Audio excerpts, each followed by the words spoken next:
স্বাদ হবে দেখেন। আপনারা খাতে দেখতে আগে সুন্দরভাবে মাখিয়ে নেবেন। মাখানোর পরে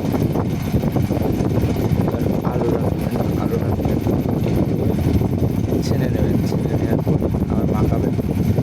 মাখালে কত সুন্দর লাগবে দেখেছেন, সবচেয়ে সুন্দর। তারপরে একদম বেস্ট